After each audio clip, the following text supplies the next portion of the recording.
J'ai entendu, mais je suis restée, bon, je me suis attardée plus ou moins sur certaines situations. Mais en fait, ils ont un ego, ces gens, mais c'est incroyable quand même. Voilà.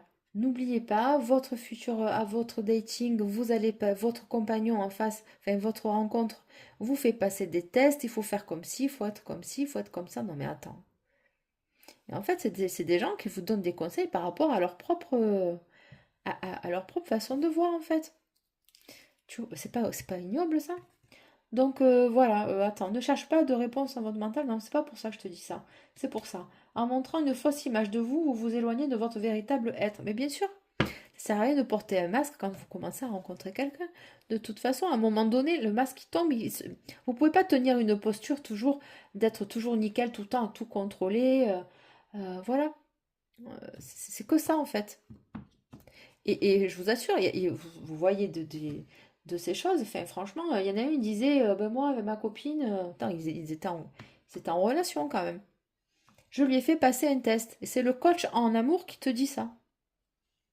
Je lui ai fait passer un test. Mais c'est quoi ces conneries là de faire passer des tests aux gens? Ils se prennent pour qui eux? Pour dire comment se comporter ou enfin passer des tests. Mais pourquoi on rentre dans une grande école? C'est un concours d'entrée? Je sais pas. Et toi, ton test à toi, tu le passes quand en fait? Vous voyez, vous sentez un peu cette posture hautaine et à vouloir inconsciemment faire culpabiliser les autres parce que si on vous dit ça, vous allez tout le temps vous demander si l'autre en face il vous fait passer un test. Dans chaque question, dans chaque réponse, vous allez tout le temps réfléchir à ce que vous allez être en train de dire. Ah non, mais c'est redoutable. Ils font des dégâts ces gens, hein. Alors, je dis pas qu'il y a que des conneries, mais alors là, pour le coup, alors lui, il est allé vaillant quoi. Puis on voyait dans son regard, il lui a fait passer le test quoi.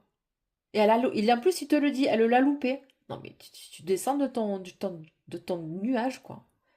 Franchement, je suis en colère. Mais pour eux. Et si je suis en colère, c'est peut-être parce qu'il y a un peu de ça. Détachez-vous de vos préoccupations habituelles nourries par votre ego.